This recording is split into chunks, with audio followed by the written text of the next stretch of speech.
Well, hello, everyone, and welcome to Tuesday. This is our last Tuesday of broadcasting live before Christmas this year. And I hope you noticed that fabulous new promo, which actually makes me dance. And it is a massive credit to our team at Few, who have spent hours and hours, especially you, Jade, in putting all that together. Welcome, everyone. My name is Alex Tullio. I'm the CEO of Financial Executive Women, and we have been showing up all year long, interviewing an amazing array of leaders from all around the globe and all different industries and sectors, and really getting so much from their personal journeys, their lived wisdom, their experience, and so much more besides. Very pleased to have you here with us. And of course, we are all about connecting women. We are a membership organisation. We have incredible corporate partners, and we're all about intentional networks and building each other up. So it's my absolute pleasure to be here with you today. And I will introduce our guest for today just a moment. But today we've got something extra. We've got a special guest who's just about to pop in, Ms. Samantha Sutherland. And I'm very excited to have you here, Sam. Thanks for virtually popping in. Thanks for having me. I'm very excited to chat with you briefly. Hey, absolute pleasure. Now, for everyone listening, Sam and I were chatting not that long ago, and Sam has been doing some incredible work around the impact of COVID on women especially. And so we're very proud co-sponsors of this survey. So Sam, tell us all a bit about, I guess your passion, what's driven this, the results that you're getting, and what you want from this amazing community. So, in fact, I started looking into this because I did interviews with Diane Smith-Gander, who's on the board of AGL and Wesfarmers, and also with Libby Lyons, who's the director of the Workplace Gender Equality Agency. And both of them separately in these interviews said that they're concerned that COVID is going to be setting gender efforts back by a decade. And I was like, we don't have that kind of time. It's already glacially slow. Yeah. And so I wanted to start looking into what these impacts are. And we know that they're kind of twofold. Like on the one hand, women are overrepresented in part-time and casual labour, and those are the first to go into a recession. And on the other hand, the domestic load has increased, particularly in the extended lockdown in Melbourne, where people were homeschooling for a long time. And looking at the interaction between those two and what women really need to be able to thrive and progress in their careers. So you know that women are really at capacity. And so when you offer them, well, here's a promotion, well, there are women who would have to say, I can't take that on because I just don't have the bandwidth to do any more. So this research is looking into that. So I would love to invite everybody who's watching or who will look at this later to add your voice to the research. So far, 871 women have responded. And so we're trying to get that up to 1,500 so that media will really sit up and listen and have sort of statistically relevant responses. Yeah, so that's what's happening.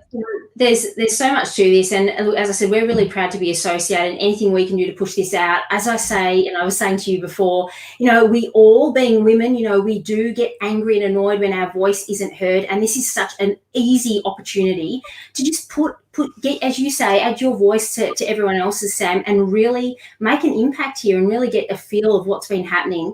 I mean, I know it's early days, but have you got a couple of themes that have kind of been putting their heads up that you're going, oh, that's interesting?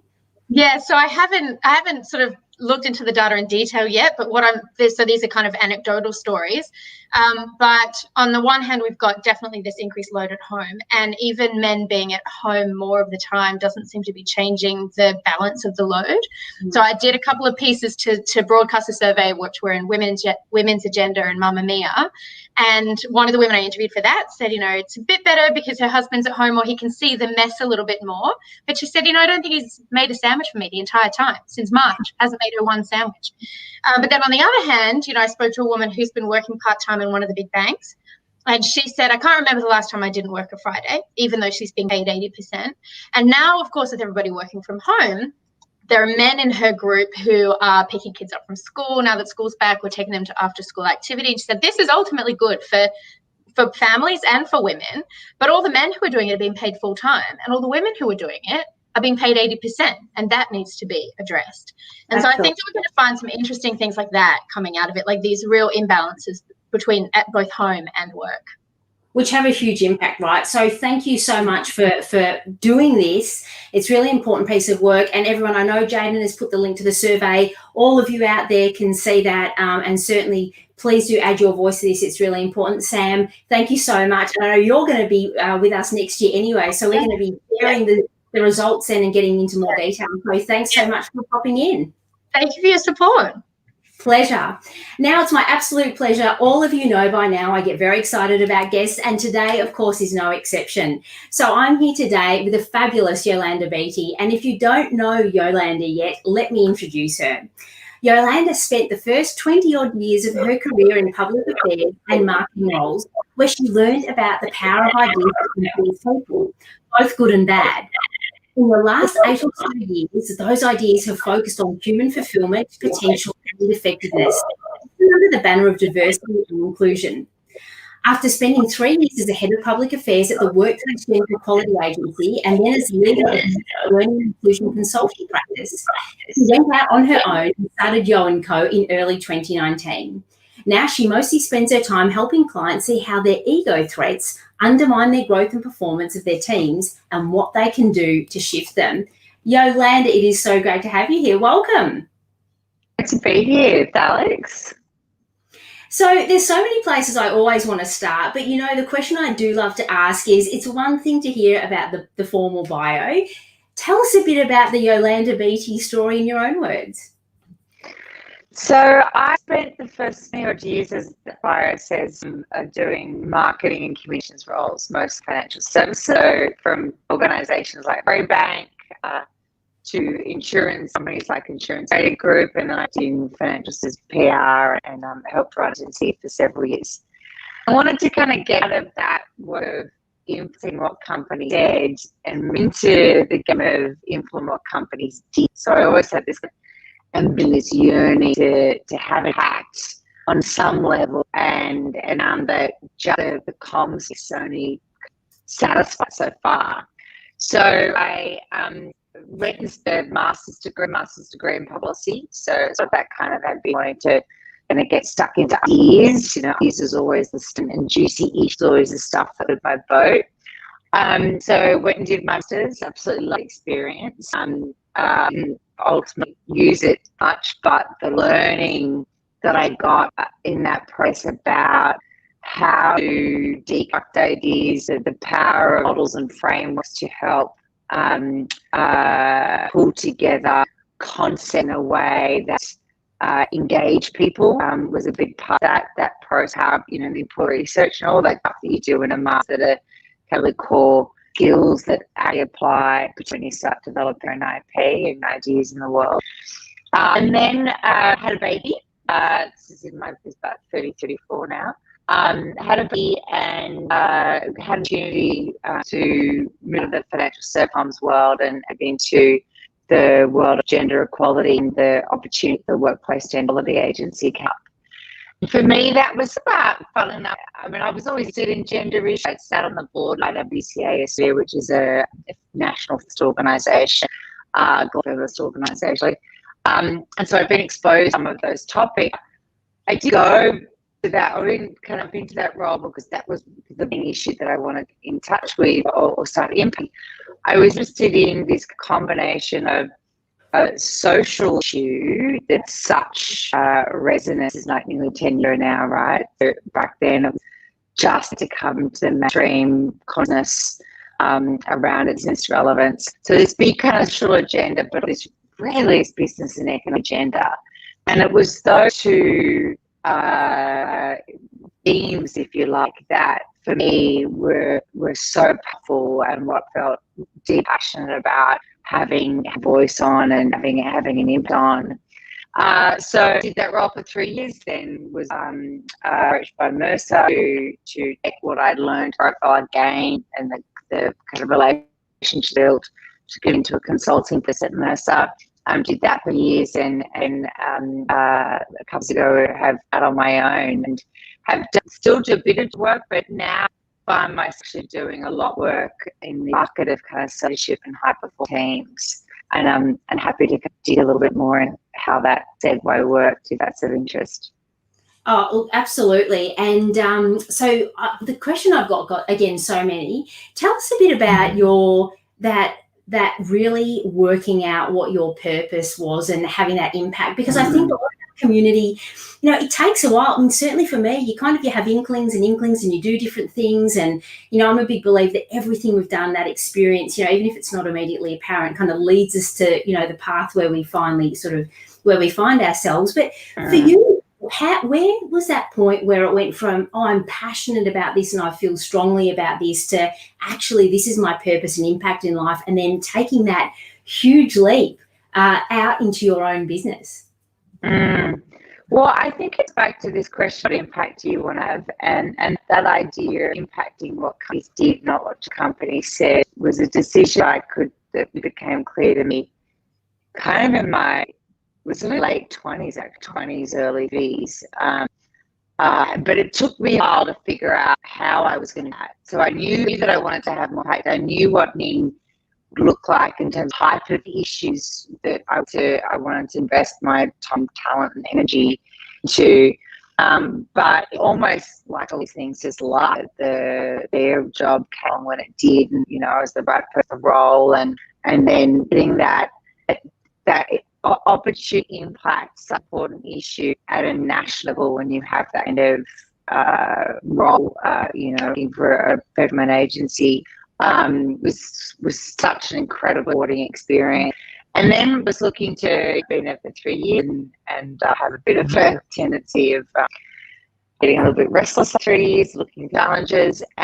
But Mercer kind of came, I knew that I still had unfinished business with this, and I felt like I had a lot to give. And so when they said, do you want to keep pursuing that agenda in a slightly different form, it felt like a really exciting opportunity.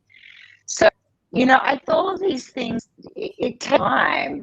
It's rarely kind of from lightning. Oh my God, my purpose. But for me, it was about impact, and that then becomes the iterative process to work through.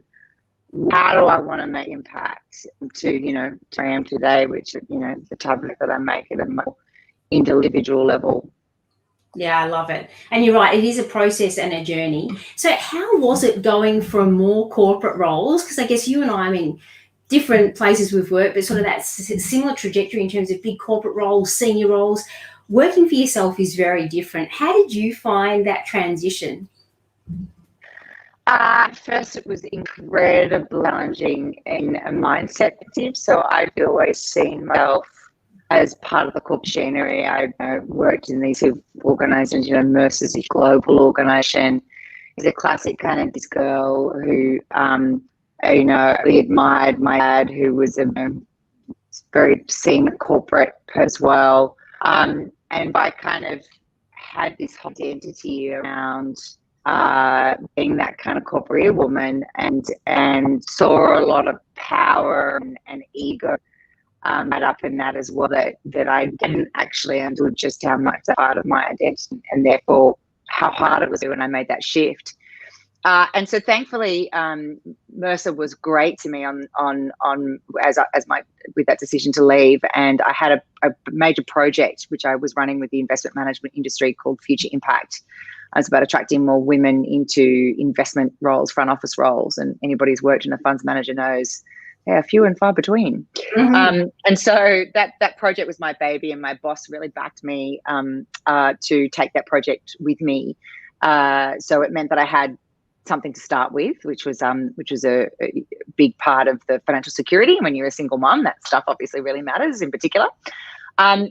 So the money bit was almost less of a challenge. It was the identity shift. And so how do I kind of reevaluate and redefine who I am and the impact I want to have on the world if I'm now just this independent person out there.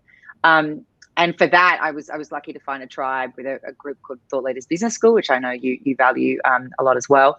And that ability to find a new tribe in the independent thinker space, where you're just you and your brand out there trying to impact the world. So having a tribe that could help me recraft my identity was absolutely so important. I think it talks about what you guys are doing here with Few. The power of tribe for support and identity is so powerful. It is, isn't it? And I love that you've brought up identity, because I'm nodding madly, because it resonates so much. Like I probably shared with you before, and with the audience has heard that, when I was in corporate, that was kind of my thing. I was part of that machine. It was very comfortable. So I just remember saying for years, title isn't important. Like, genuinely wasn't important. It wasn't something I ever worried about until the day I walked out, same sort of thing, went to my first networking event at the AICD. Someone said that vastly unoriginal question, what do you do? And I was literally this deer in the headlights. And that was like, wow, that was the first kind of wallop I got about, wow, my identity is so caught up in all the trappings of, of everything that you're talking about. So I love that you brought that up, because I think a lot of our community, and as always, guys, if you've got questions, Jaden's watching for questions, so please feel free. But I think this is such a big thing about, limiting beliefs and mindset and so much. So I want to now, talk about a bit about, in your bio, it said you had the term ego threats. So I am vastly curious about how all this has now led to the work you're now doing with high-performing teams, individuals. What are ego threats? Like, give us a bit more context around what you're doing now. I think this is really interesting. And let me tell you the kind of story into it as well. So, I was in the role at GS, where I started that role early 2013. And, in that time, so it's been now a full 8 years, because now those years complete, of obsessing over this question of what does it take to create workplaces where women thrive. And I'm one of those kind of thinkers that gets really, really dig, scratch into the problem, so I can see all the different layers of the problem. And anybody who's spent any time trying to understand the nature of gender inequalities at workplaces knows that it's like Mary Poppins bag. As soon as you think you've got to the bottom of it, there's some other insight that comes out and you go, oh my gosh. And I'm also really obsessed with actually solving problems and creating real lasting change that I can measure, whether that be through some kind of anecdotal or lived experience or some other kind of way. So when you bring those two mindsets of curiosity and commitment to change, I found myself getting to this point where you took structural barriers, you took cultural barriers, you took solutions like targets or sponsorship or workplace flexibility or men working flexibility or some of the bigger issues like paternity leave, paid paternity leave through government, or some of the other even bigger issues like the domination of single-sex schools in Australia. And all that stuff matters, but the piece that I kept coming back to was so much of what it depends for women to really thrive at work is a really great boss and a really great team. And their own sense of self-belief and talent. Obviously, talent matters, and that's universally distributed between men and women. So there's plenty of talent with women. But this kind of self-belief thing is another part of the equation. And so much of what companies were doing on the diversity front was everything but the really big piece of great manager, great team. And particularly the next level of great manager, great team. So you'll do leadership training and all that kind of stuff. But when you look at the really core issues of what stops people, so how do they get in their own way and how do they get in the way of others? The bigger issues that I felt we kept on ignoring were things like politics and power plays, work intensification, just as someone described to me the other day, the feeling like you've got a fire hose in your face all day. And what that intensity does, and how to manage that, particularly across in the context of team dynamics. And when you get beneath all of that surface, you see so much of that is a question of ego threats. So ego threats is about when our ego or identity feels threatened, we react in one of a number of ways. We react through blame, through self-righteousness, through this kind of commitment to win rather than actually exploring ideas and learning and growing. It manifests with gossip and drama. It manifests with, worse of, toxicity and other, bullying and harassment. But most of the time it's this kind of pretty ambient level of politics, power play, gossip, drama, people really not getting to the truth of what's occurring and being able to communicate that. And so to really start tackling those issues is where we start getting to this question of ego and where we start getting to these questions of ego threats. And we also, when we get to that issue, we realize this is not a gender issue. It's not a cultural identity issue. It's not a sexual orientation issue. This is a human issue. This is a question of human potential and human fulfillment. It's a question of connection, relational connection. How do we actually find a way to, deeply connect, to create that empathy and create that high level of psychological safety that moves well beyond this question of what do we have to be, what do we have to do? So not this just behavioral question of, say, turn taking or having, great conversations at work or sharing personal anecdotes. And all that stuff is important, but we kind of haven't got to this level, I believe, in workplaces where we're focusing on how we're being. Are we triggered or are we untriggered? That's the kind of conversation that I now work with so much at the individual, team and organizational level.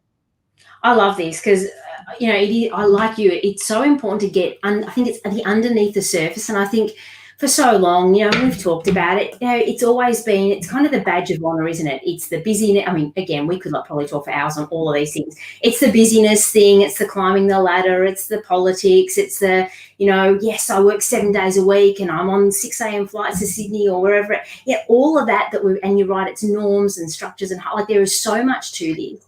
And I do feel that probably up until fairly recently, and I'm sure you've got a very clear opinion on this, but this is kind of the fluffy stuff, like, oh yeah, ego. So yes, it's important, and we'll do a bit of a nod to that. But at the end of the day, it's about results and it's product. Yeah, it's such a different way of thinking, and I do feel like this year, especially, I don't know about you, but it seems like this is coming more into focus. That this reality check that probably all of us have had in different ways. About, what, I don't want to go back. And actually that norm is actually quite shit. And how do I connect with my team when I can't see them and they're behind a video and, oh, look, this isn't over in 2 weeks? Like, are you finding that some of what we've experienced is starting to drive people more to you going, actually, can you tell us a bit more about what's going under the surface so we can really work out how to connect as humans? Yeah, I think that's a big part of it.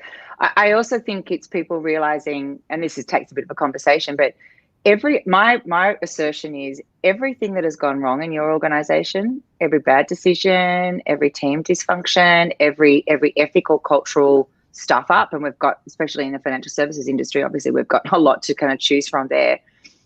All of those come down to egos getting in the way of decision making or relating to people. It's that kind of either the need to make profit above all else, which is what so much of the Royal Commission came out with, that desire to be right and that unwillingness to take 100% responsibility, which is another big part of ego work. So, we might talk about it being the fluffy stuff, but the fact is it's the really hard stuff that absolutely gets in the way of performance. Yeah. So that's the first thing. And it also it's the internal dialogue, right? So all of your internal dialogue about, I'm not good enough, they did this, I'm so pissed off that I didn't get that opportunity, or I wasn't listened to in this time, and, when's I going to blah, blah, blah. So all of that stuff wastes so much of your time and energy. And when it leaps out of your mouth and goes into gossip and other forms of team dysfunction, it wastes the time of the team as well. So this is a productivity and performance question as well as a human potential and fulfillment question. So that's kind of the first point. The second point that I'd say is absolutely, I think COVID has now created a new expectation around trust because everyone just had to be trusted. But that as people have realized that, particularly leaders, and I think particularly male leaders, as they start realizing they're not getting that identity kick of walking into the office and feeling that sense of importance that comes with, walking the floor with people looking up at you as the senior person, that they don't get that dopamine hit. And particularly if I heard a lawyer friend of mine say that for, some of the senior male partners, actually all of their friends are work colleagues as well. So I think that there's a whole lot of kind of social connection that a lot of people get from their workplace as well. And I think the same's true for younger people as well. If you're in your 20s and you go to work for social connection, then that will have an impact as well.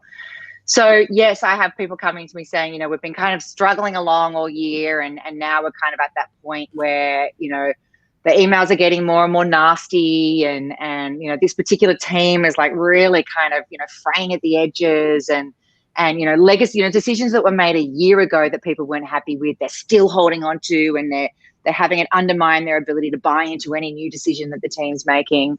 So all of this is just human behavior. This is all very core human barriers that we create for ourselves, but all able to be reversed and dissolved with the right level of intention, and paying the right attention to what's driving it and how it can shift. I love this conversation. I love it on so many levels, and I love it because this is the irony. It's not the fluffy stuff. Like, this is it. I just it feels like one of those things, when you kind of go, well, yeah, it's kind of obvious, but nothing changes. And I think you've kind of been sharing as well. I know certainly my journey from sort of corporate to my own business, and you're challenged in so many ways. And so when you're talking about ego and your responses and the self-talk, and I don't reckon you ever it's not like you get to a pinnacle on a mountain. I don't reckon. Like, you're always learning, you're always developing, you always go, damn it, I thought I learned that lesson, but here I am again. But for me, it's just it's so obvious now with all that work that I think it often happens. You do the work on yourself, that's the game. Like, if you if you can have these conversations in a team, in a corporate environment, you mentioned, that psychological safety before, and there's so much for that as well. If you can get to this level of trust and communication and being real with each other, this is not the fluffy stuff. Like, this is the work, right? You can tell I get really my hands about it. And I just feel like that's what's being probably paid lip service to in traditional corporate structures, probably up until now, and it's good to hear that that's starting to change. And I think the reason why it's paid lip service is that there's no way to kind of instantly systematize this. So it's like there's some 4-week inclusive teams module that you can, pump through your learning management system and suddenly, boom, you've ticked that box and now everyone's an inclusive team. It just doesn't work that way. Yeah. And so my thing when I work with clients, I say, let's start with something small, and you can get the early wins once the concepts people start resonating with them, and you start seeing the massive shift in the way people talk to each other and the way people take responsibility for whatever outcome they're achieving and what that does. And when people start keeping their agreements, all sorts of different layers. So we start with something relatively small. But the truth is that it ends up being something that, I end up becoming a bit part of the team because this is not quick win work. And this is what's typically called an adaptive challenge, where you have to change who you are as a person to be able to see new perspectives and actually see how the filters that are driving your decisions at the moment, or the stories you tell yourself, being able to see what they are so you can see through them. And create new ones if that's what's necessary. See how they serve you, how they don't serve you, so that you're ultimately got this kind of truth-seeking element to your team culture. That's where decision-making becomes so powerfully transformed by this kind of work. But that stuff takes time. It takes time. But what's also interesting, there's beautiful research by a couple of developmental psychologists in the States called Keegan and Lay, who do work around change resistance and why we don't change. And what they say and what they've found is that increasing your ability to see those filters, which is partly ego-driven filters, not only has profound personal impacts on your own ability to change and grow and how you relate to others, but it increases your mental complexity, full stop. So it increases your ability to absorb complex data, to draw connections, because the parts of the brain that are required to be used, the muscles and the neural pathways that get formed when you are driving that level of self-awareness and personal growth, drives the same neural pathways that are essential for complex problem solving and the like. So, and dealing with ambiguity is a good example of that. So this stuff has, such, and ironically, I've got a blog post I've got to write over the summer that I've been playing with in my head, is that this is kind of workplace spirituality. Oh, now, you're going there. I love it. I know, right? So I use that term very cautiously, and I share it with my new few friends and the those that will be listening. And I promise, if you put me in front of your CEO, I won't use that term unless he's also into it, because it's really alienating, right? And I'm a devout atheist as well, so I say that from a very non-religious place. But it's true. This is the work about, that inner work so you can get yourself out of the way and fully express your skills and talents.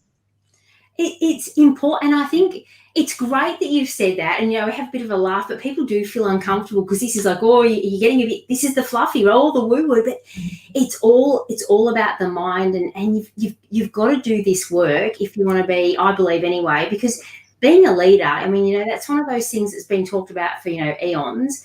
But, it's you're leading other human beings who are complex and are emotional and are at different stages. And you're like, I don't see how you can truly be a really amazing leader if you don't do the work. Do you know, it just came to mind, one of our most popular episodes of this ever, and I don't know if you know him, is the CEO of Benelong, one of our awesome partners, Craig Bingham, and he came on, and the first time he was talking about, he's got a Buddhist nun is his mentor that he's, had her for 20 odd years. He was talking about stoicism, about the things that he reflects on. Like, he was just so great and had such a connection with all of you in the audience. And I think it's so great to hear someone who, we stereotype everyone, who a successful male CEO of an international company talking about this sort of stuff. I don't think people were expecting this sort of stuff to come out of his mouth. And I think it's super important to have these conversations as well. So how's this year been for you? I want to know, because I think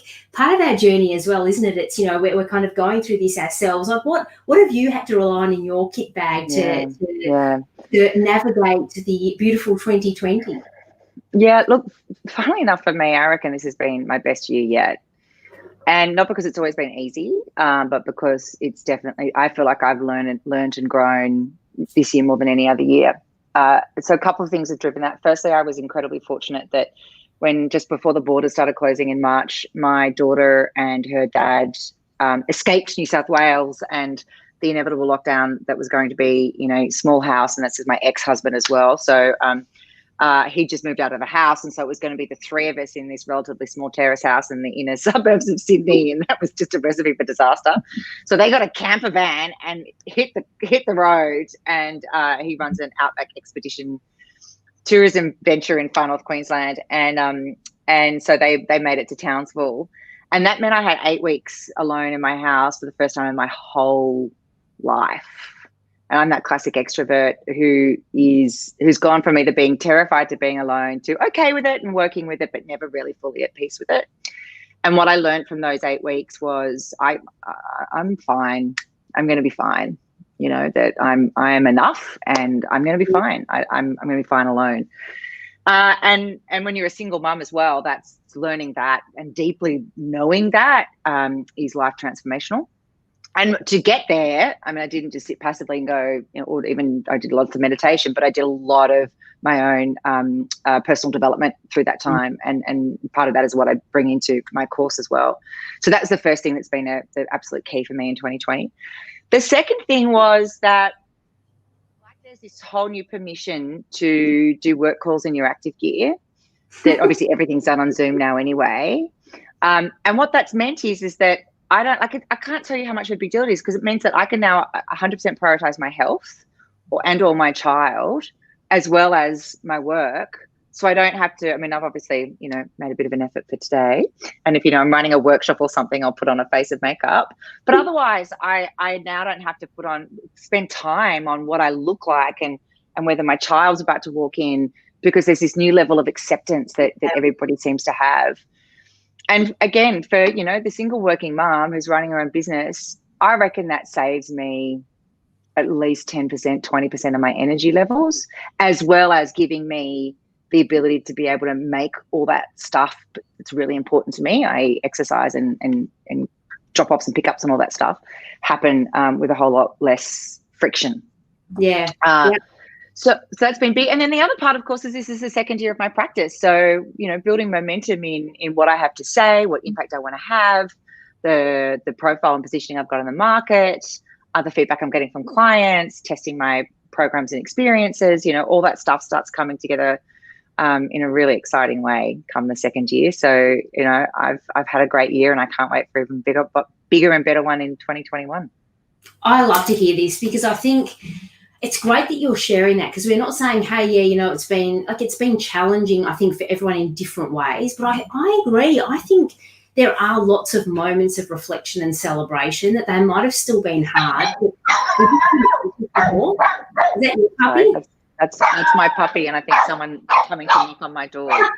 And as we were just saying, now anything goes with, especially live events, and let's just hope that Mike, you know how you were saying, Yolanda, about exactly like this is, but this is the beauty of this year, right? Like my two kelpies, as most of our audience knows, so they're at my feet respectively because I shut them in here with me so that they don't bark at the postman. But we have had a few incidents over the year of, you know, fighting over dog biscuits and barking at flies and all sorts of things. But I think that was how beautiful an illustration was that at the point that we were just making. Exactly. It's a case in point, isn't it? Yeah. It doesn't matter, and I think so many. It's liberating that, you know, I think for me, it's also this big part about that compartmentalizing kind of work face and then the rest of your life, which one is exhausting, two never works. And, you know, I think that that's been a beautiful part of this year. But do you know what I think is another thing though, is that I still get triggered by it. So I still get, particularly sometimes with the dog, or when, say, my daughter walks in, and my daughter will sometimes walk into the middle of a call as she's like trying to be ushered out of the house, and my office is in the front of the house, and she'll come past and she'll go, "You should buy from her. She's really good. She's really good." And she starts screaming into the Zoom call. And so I still get triggered with, oh my gosh, that's not very professional. And you know, so I still, what am I going to do? I've really got to manage that better. And so I still have the self-doubt that comes with it. But then I'm like, okay, just let it go. It's fine. You're fine. Yeah, they're not going to judge you for it, or if they do, then what are you going to do about it? So yeah, I just hope that everybody continues to give everybody the acceptance and the flexibility and the space to be able to continue this great, massive work-life integration experiment, so that we can continue to reap the benefits and really cement and embed the benefits next year. Yeah, I agree, because I think for me, I mean, God, we could have a whole nother episode on the myth of work-life balance, which I'm like, you know, balance. But I think this integration, like once you stop trying to keep them separate, and I think it's beautiful what you said then, like even things trigger you or trigger me or whatever, you kind of go, yep, I've got that awareness. But you know what, if people do judge you for it, then they're the people you want to work with. Like I think you kind of, I don't know whether it's through wisdom or life journey or evolution, you do get to that point where you go, you know what? So be it. Not everyone has to like me. That's kind of, and I think that's an important yeah, and I think it's a privilege when you get to, this is a beauty of working for yourself, of course, as well. So, you know, we don't ever have to work with anybody who we don't like ever again. Yeah, like that's a real privilege. But and I'm really conscious that a lot of people don't have that privilege, particularly when, you know, obviously the Australian economy is doing much better than anybody expected, but still there are a lot of people that would be feeling, if they are unhappy in their job, how do they look for other opportunities if all the different avenues, either within the current organization or within the team, or their own kind of self-resilience, and they've still just got a bit of a dick of a boss or a bit of a dick of a team or whatever it is. You know, I'm conscious that it can also take time to find new opportunities, and there's just another risk that you take there. And I think that's something that we're looking at within the funds management industry, and hoping to work with you guys on this as well. And anybody in funds management that wants to reach out to me on this, I want to hear your perspectives, is how do we actually create a network so that there is more transparency and exposure to opportunities, particularly for women, but we're looking at how we actually make it relevant for everybody, so that when you get stuck, either because there's no more opportunities to go, and funds management can be pretty flat and the firms are often quite small, either when there's nowhere else to go and you're ready for the next leadership opportunity, or when you're just not getting the support and the environment that's bringing out the best in you, how do we kind of help talent, and particularly female talent, take it to the next level, take their career to the next level, and have that feeling that we get to have every day, which is to love what we do. And the work-life integration piece depends on loving what you do. Otherwise, you need to have that feeling of, I need to stop and I need to disconnect. But when you love what you do, you're just always on. And so it's a source of energy, not a drain of energy. And that's what we want to see how we can create for more people. Oh God, I love it. I love that you've gone there. And I know, I think I said to you, this goes super fast. So we're nearly out of time already. I feel like we haven't even scratched the surface. But I love that you've gone there on a number one. I think, yes, there's a massive hidden talent. Like just the other day, I was ranting actually with someone else in our community who's a very senior woman who had a job that was out there. They were looking for a woman and kind of waited 3 days and went, oh, well, there's no senior female talent. So we'll just give it to someone we know. Like, there's so much of that still happening.